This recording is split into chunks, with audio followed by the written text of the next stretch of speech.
Hello everyone, I'm Jack Fisher and welcome to my world.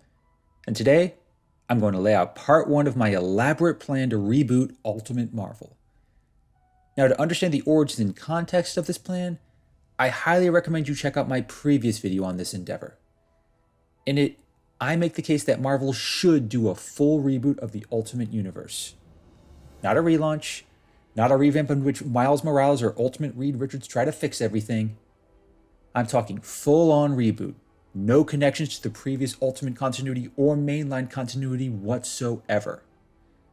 Now, I won't rehash all the points I made, but in that same video, I offered to submit my own idea for how this reboot might unfold. My goal is to demonstrate how a new vision for Ultimate Marvel could offer something different, compelling, and awesome to comic book fans, new and old. And since I'm not that smart or that capable, just assume that if I can make this idea seem appealing, then the skilled people at Marvel can do it 10 times better. Believe me, I know my place. I'm just a fan with a YouTube channel. I'm treating this as a creative exercise of sorts, one I hope will lend credence to the idea of an all-new, all-different Ultimate Marvel. I see this effort as laying a foundation for a new world of possibilities. But before we can contemplate the when, where, and how it'll all unfold, we need a foundation. We need to give context and structure to the world in which these iconic characters emerge. Both the previous Ultimate comics and the mainline comics kept things basic. Both versions of Earth have a unique history. Some of it gets explored and revealed over time through various titles, but the extent of that history has always been shaped by the characters and the stories around them. But for this rebooted version of Ultimate Marvel, I say we reverse that. Before a single superhero dons their costume, let's establish what makes this particular version of Earth unique. How is it different from the ones we know? What were the defining events that will likely impact the stories that unfold within?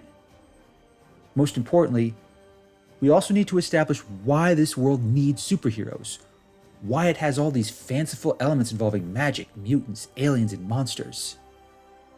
It doesn't have to present a complete history. There should be plenty of room for secrets, mysteries, and revelations. We just need a starting point. I can easily imagine this origin story playing out in a single, giant-sized issue. Call it All New, All Different Ultimate Origins number 1. The prologue to everything we're about to see. Maybe a version of the Watcher can narrate it. His voice could help reveal where this world is before the heroes we love start showing up, and hint at the challenges they'll face when they finally do.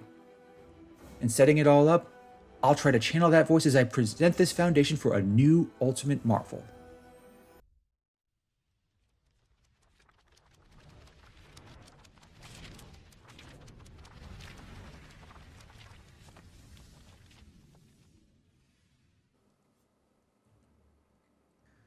Earth, a planet we all know well.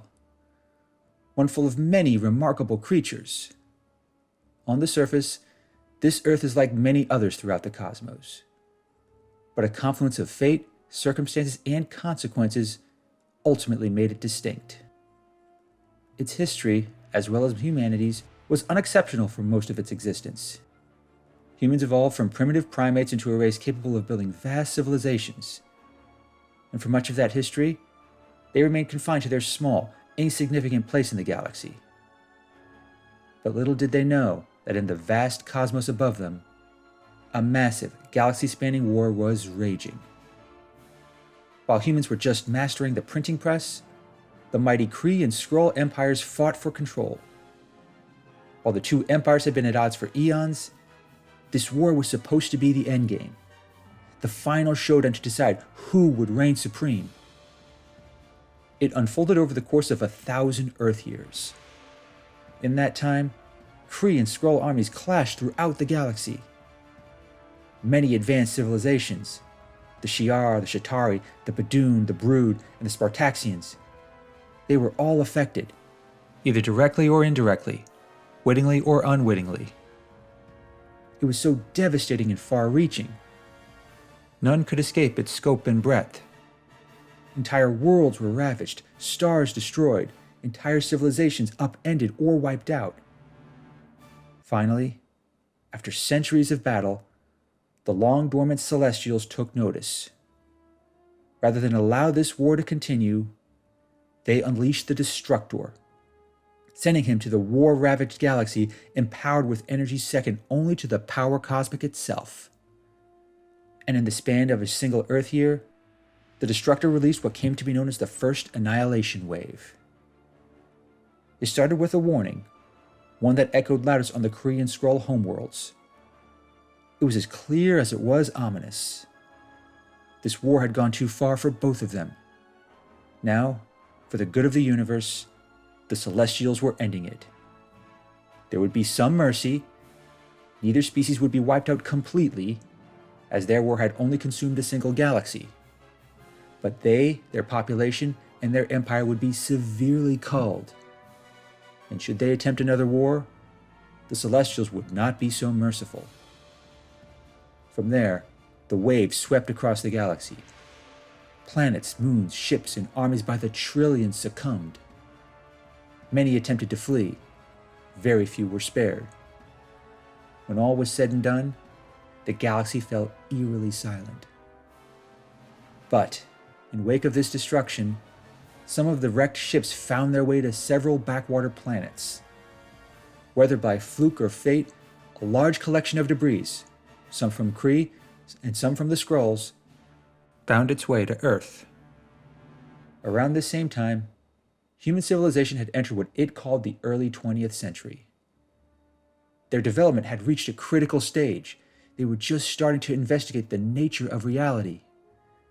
Then suddenly, these alien ships start crashing in various parts of the world, each containing technology and knowledge that was centuries more advanced than anything they could conceive of.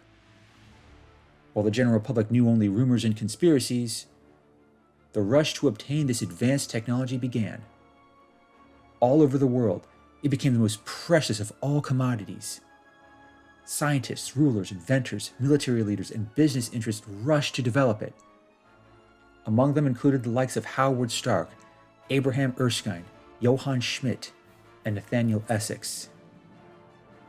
Through these efforts, some funded by governments and others driven by private enterprise, this otherworldly technology led to incredible advances. It promised to accelerate humanity forward by centuries. Those efforts came at just the right time. World War I, the so-called war to end all wars, had just ended, and its devastation had left deep scars on many nations. Some believed these new tools would help ensure a lasting peace. Others, however, had more nefarious goals. And as the world descended towards yet another world war, organizations empowered by these tools emerged. They included the likes of Hydra, the Hand, Advanced Idea Mechanics, the Serpent Society, the Ten Rings, and the White Gorillas. And once war broke out, it quickly became clear that something needed to be done. Something big and bold to stand against these growing forces of tyranny. It started with a partnership between Howard Stark, Colonel Nicholas Fury, and Elizabeth Peggy Carter. That partnership quickly grew, eventually forming the organization that came to be known as S.H.I.E.L.D., the world's preeminent guardians against these growing threats. But even with greater resources and cooperation, they still needed something more. Armies and nations alone just weren't going to cut it anymore. To lead the charge against these new threats, they needed someone who embodied a new fighting spirit. Someone who showed just how good humanity could be in the face of tyranny, terror, and oppression. That led them to recruit Abraham Erskine, a man who fled Germany just before the war and had warned them about the growing power of Hydra. Having unlocked the secrets of biotechnology from the alien wreckage, he created a formula that could enhance the human body to unprecedented levels. Such a formula could create the ultimate super soldier, a true sentinel of liberty. They just needed the right test subject, and they eventually found one in a sickly young man from Brooklyn named Steve Rogers. This man would go on to become more than just the world's first true super soldier. He would become Captain America, the first true hero of this new era. It was because of him that Hydra and Nazi Germany were beaten back. It was because of him that the Allies emerged from their darkest hours emboldened and inspired. It was because of him that the nations of the world strived to be better, But even after World War II ended, and after Captain America was presumed dead, he would not be the last great hero. He simply demonstrated the need for such heroes in a rapidly evolving world. And even as the world recovered, prospered, and further developed this alien technology, other new dangers emerged, some far greater than anything that anyone could have imagined. Because humanity's rapid ascension did not go unnoticed, nor did their ability to unlock this alien technology.